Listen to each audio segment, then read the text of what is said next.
Well, hello and welcome to Dementia Unplugged. I'm Jeannine Forrest, and I'm delighted that you're sharing your time with me this morning or afternoon or whenever you're listening to this or evening. Just know that your precious time is much appreciated. We'll be talking about end-of-life planning considerations, which is a topic uh, that I know can be rather difficult to think about. So we'll be sensitive to sort of the sometimes taboo nature of this topic, but just be aware that this topic is important for all of us, not only those who are impacted by the various dementias. Now listen to a pre-recorded message, please. Welcome. Please listen to this important message from the Dementia Society of America. All content, including any potential medical information, is provided as an informational resource only and is not to be used or relied on for any diagnostic or treatment process. It should not be used as a substitute for professional diagnosis, care, and treatment. Please consult your healthcare provider before making any healthcare decisions or for guidance about a specific medical condition. The opinions expressed and the content shared by Dr. Forrest are not necessarily the opinions and content of the Dementia Society of America. Thank you.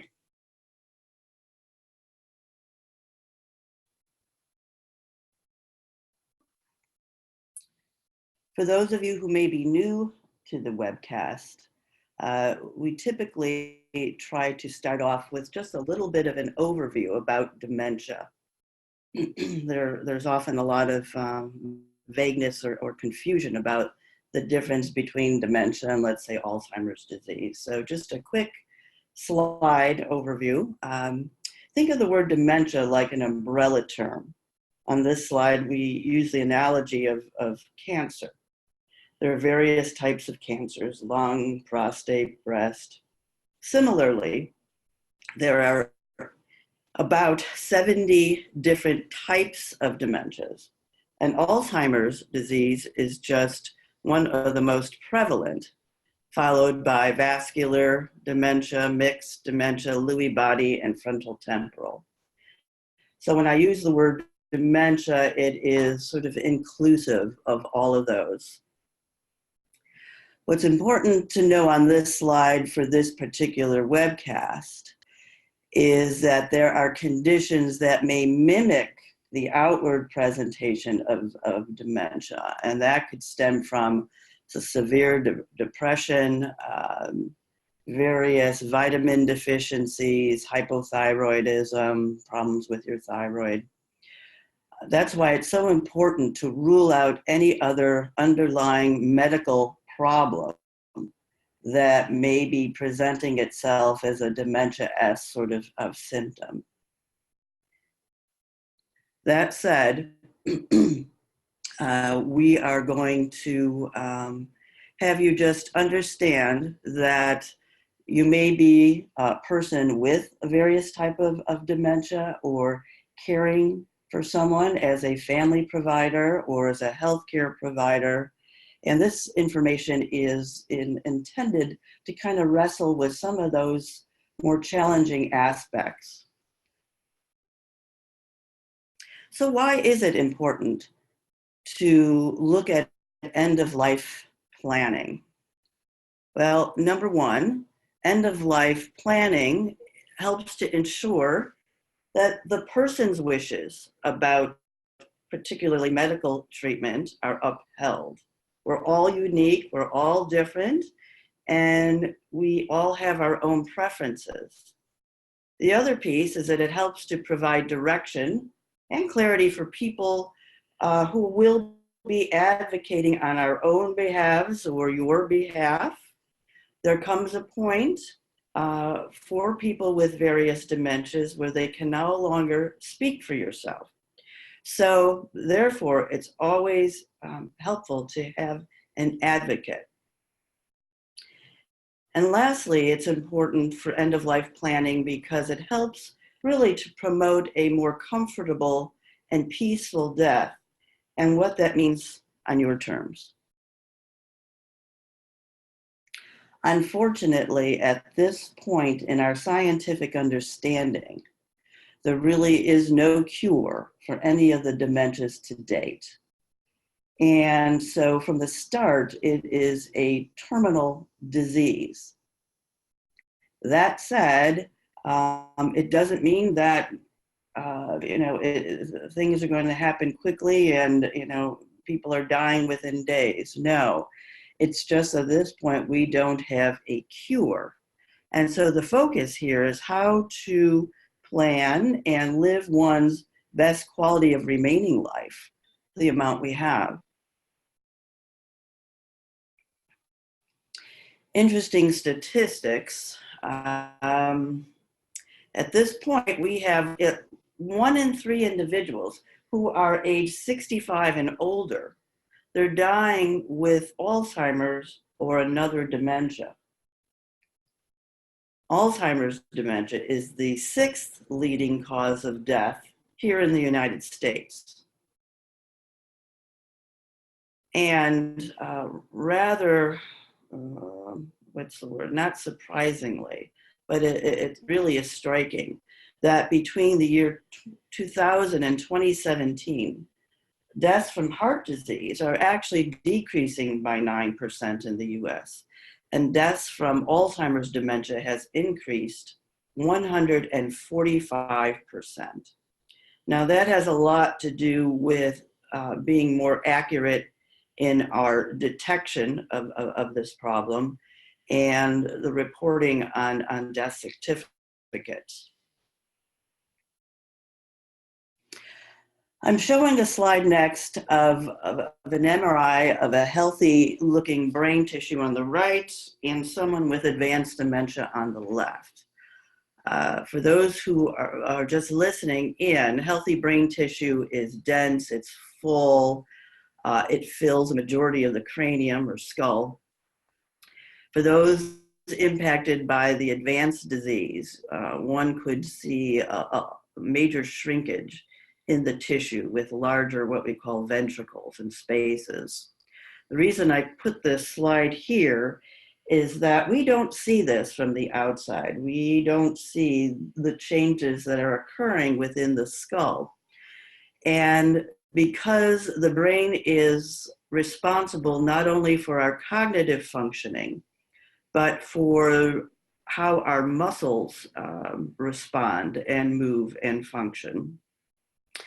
And this decline in those various aspects are really what is causing the overall destruction and the overall reason why people die from dementia. One loses the ability to swallow in the advanced stages.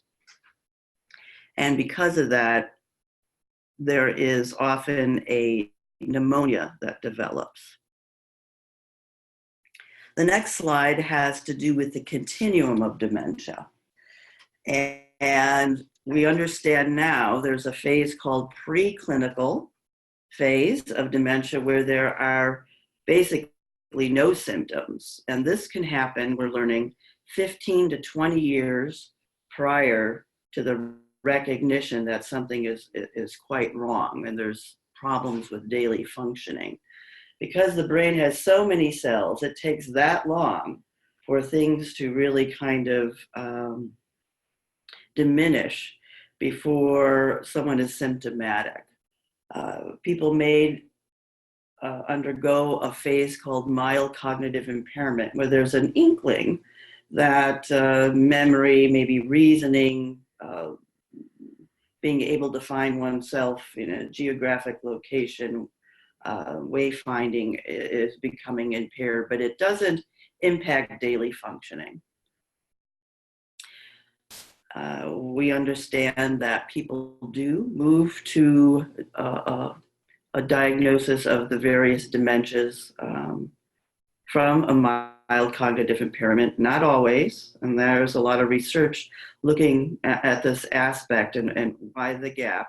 But for those who do move on to dementia, we artificially sort of divided into mild, moderate, and severe stage. The severe stage typically lasts about 40% of the entire experience. The average length of life from diagnosis to death is about 4 to 8 years. That's average. What I need to emphasize here, it can be quite variable. This disease can last up to 20 years. And a lot of it has to do with sort of the underlying physical health of someone. If people have a history of, in addition to the dementia, let's say diabetes, heart failure, quite often someone might die from those issues, or a cancer, before the full-blown continuum of a dementia.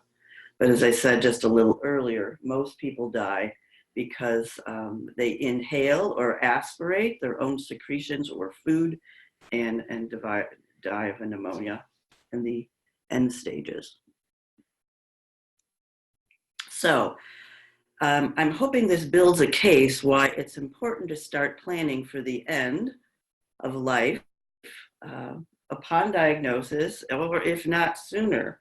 That's certainly a stance that I advocate, having been involved in hospice care since 1984 as part of my clinical practice. It's like I said, it's end-of-life planning isn't just for people with dementia, but all of us. I have my family members start thinking about what they would like, starting with the age of 18. However, today we're focusing on people who are diagnosed with dementia. So if you haven't thought about this, or if your loved one or client or patient hasn't thought about it, now's the time.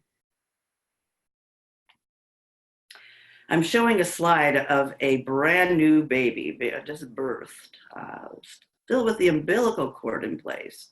And the reason I place this slide, because it helps me remember that we plan typically in detail for the birth of a baby, at least 9 months. And so there are plans for showers and what the baby will wear and who will help celebrate that birth, and where the baby will, what the room would look like, and all of these aspects of being brought into the world. I'd like to think about death as planning for what and how we can exit this world in sort of a similar fashion, where we really give thoughtful intention about what this experience could be like. But it just doesn't happen by hoping things will be different. It really does take thought in advance, because if not, that's where crisis occurred.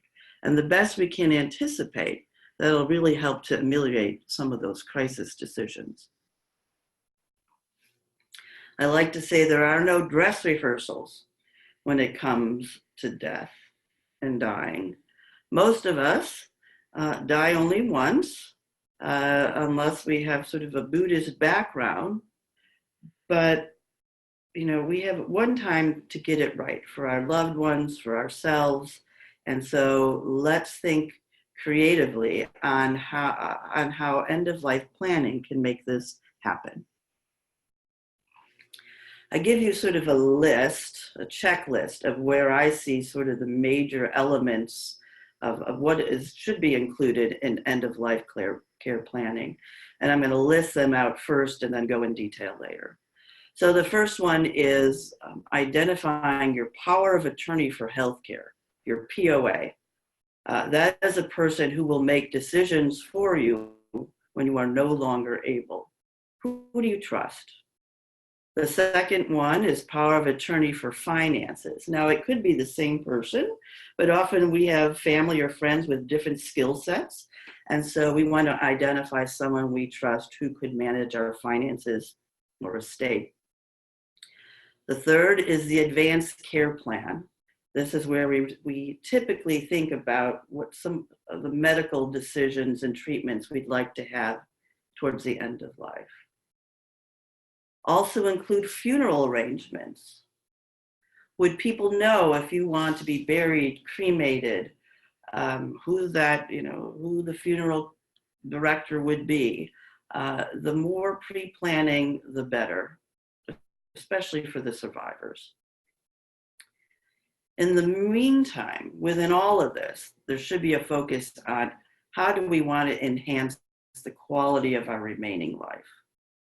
And that includes emotional and spiritual support, and planning how we may include a program or professionals that can help with expert comfort and symptom management if needed.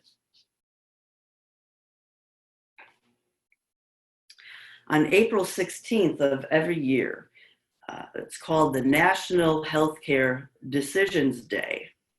And gosh, I can't remember when we started this whole endeavor, or it must be over 10 years now. But a wonderful resource for you to look at is called National Healthcare Decisions Day. And the website is www.nhdd.org. That's nhdd.org. There's an entire website dedicated to helping both lay folks and healthcare providers identify different tools, checklists, paperwork that can be used to write down, to document people's end-of-life care wishes, and it's in its legal form so that people have to kind of follow that. So it varies by state. It's just a whole host of wonderful documents that you can take a look through. So I'm going to encourage you to do that on your own. One document that I use in my practice quite often, and also for myself, is called the 5 Wishes.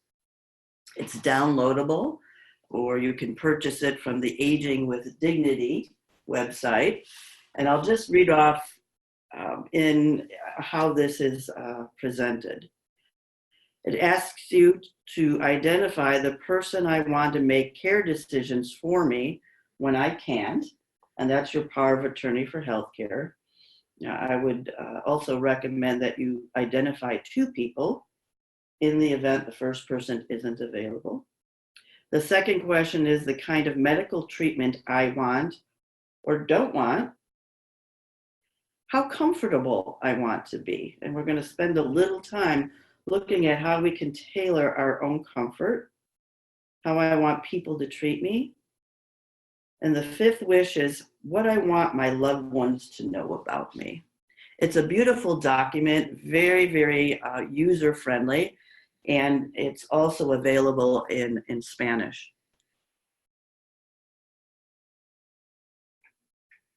One of the major concepts in end-of-life planning is this term, goals of care. So think of it as a funnel, and answer these questions. What to you, or the person you are caring for, represents good quality of remaining life? What's that goal? What's the critical sort of end point for the care?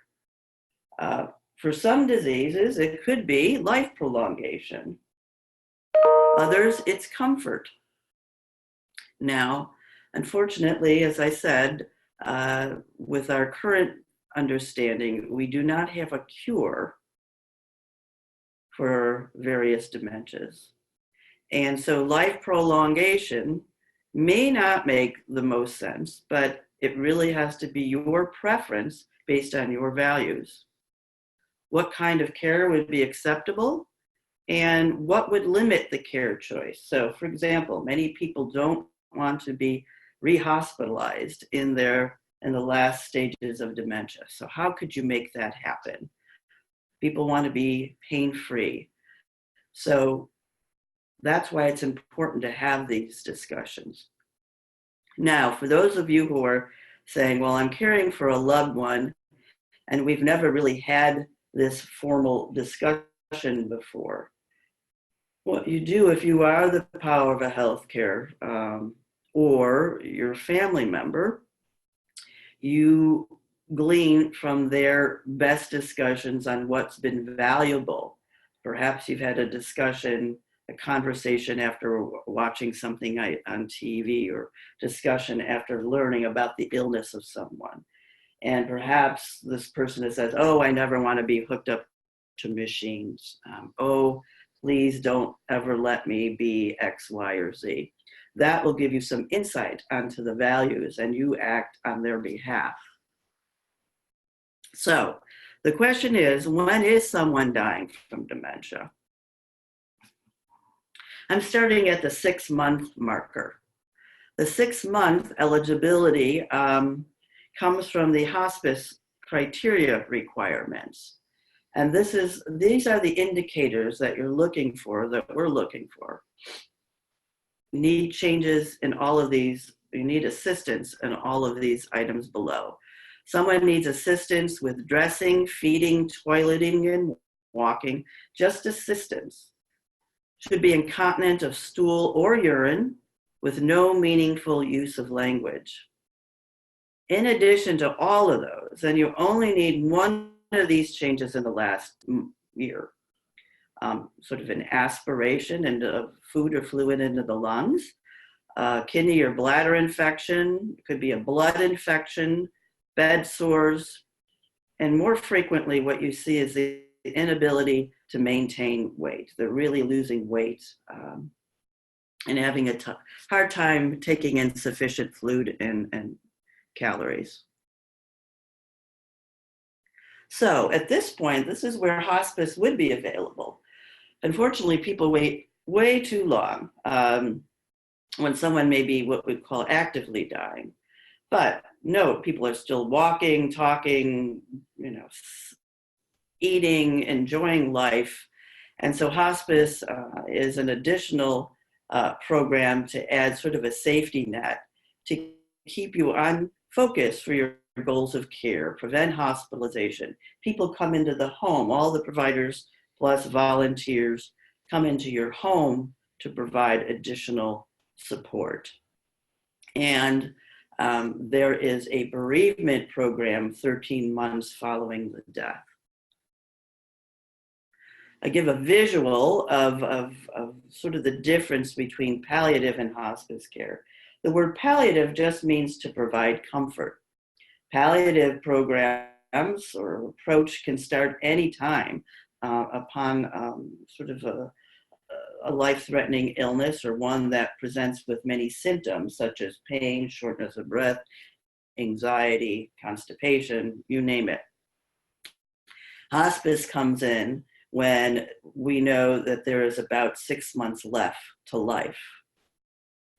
And it continues all of those palliative care interventions to make someone comfortable, but adds more members of the care team. So, focusing on enhancing quality of remaining life. How do we do that? It takes planning. We said earlier that the advanced care plan will have you look at potential treatment choices in advance to prevent crisis.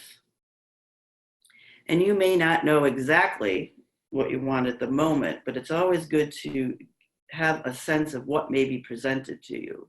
So it'll be various medicines or antibiotics, palliative care, hospitalizations, pain management, IV therapy, cardiopulmonary resuscitation, CPR, or allowing natural death. That's where it's important to talk to your personal healthcare provider. With all of these, look at them through the lens of the benefits versus the burdens. Okay?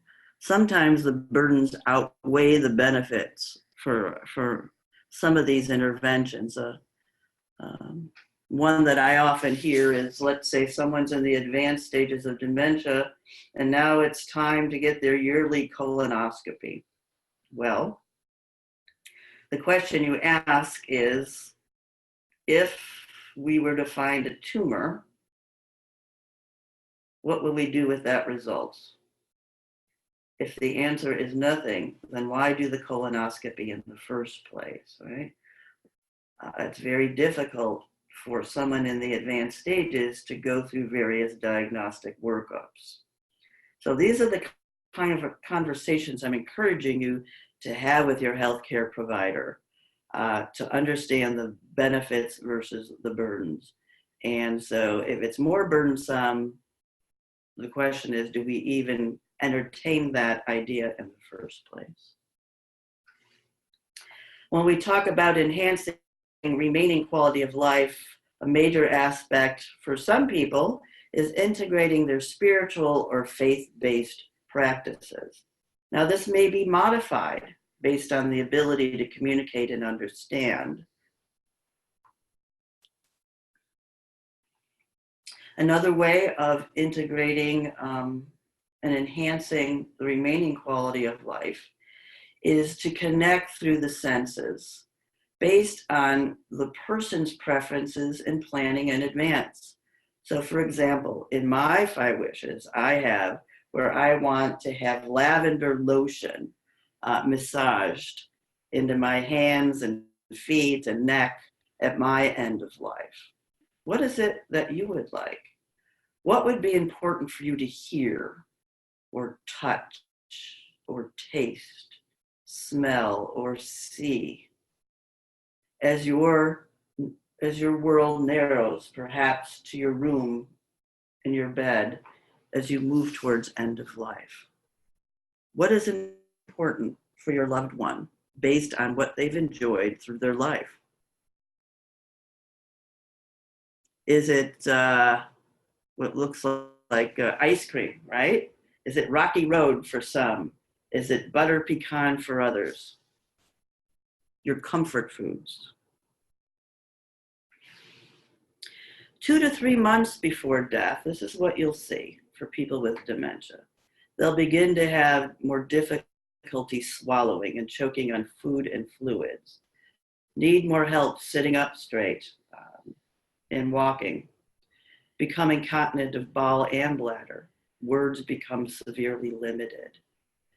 In this situation, we still can enhance remaining quality of life by offering foods or limiting the amount that's given to prevent choking. We can communicate more through the senses instead of trying to by conversation. We can bring beautiful, fragrant bouquets into the room.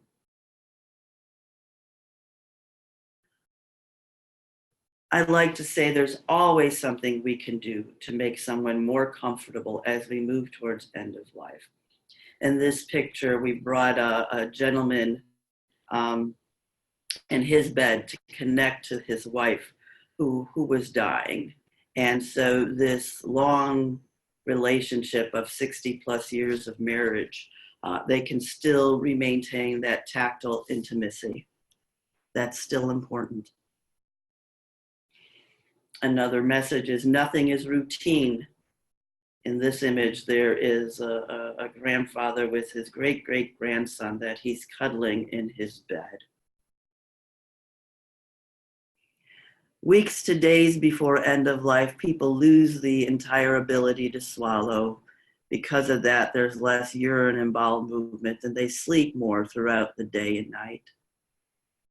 So knowing this in advance, this should not be a surprise. That's where we plan how to make someone more comfortable. And so at this point, having created these advanced directives way in advance, make sure that everyone on board who's involved in caring knows if we do or do not resuscitate, look at the provider orders for life-sustaining treatment. That's a different form called the POLST. One aspect. Other pieces include bedside vigils. If it's important not to die alone, then there's a bedside presence of people who can take turns. With shared silence, if it's important, reading a spiritual text or prayers, singing, other rituals, or favorite quiet music in the background.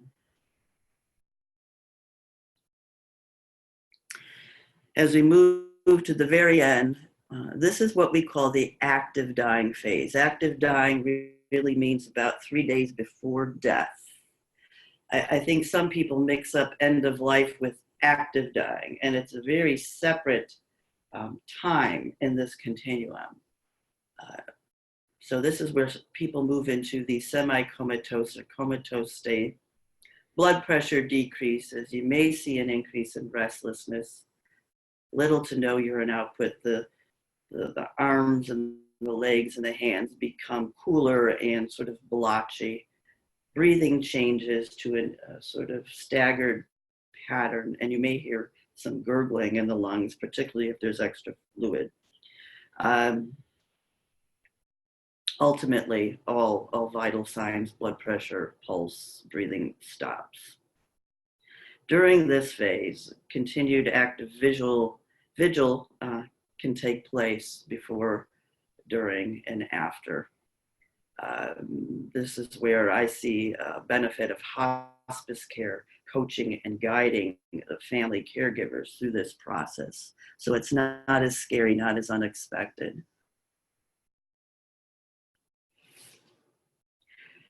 The message I have for you is that end of life planning takes plan. And in my experience, the best happens when the person with the illness has input into what's important for them. And I'm going to leave you with this quote that has been helpful for me and other of my clients. Death ends a life, not a relationship. So the relationship with your loved one continues.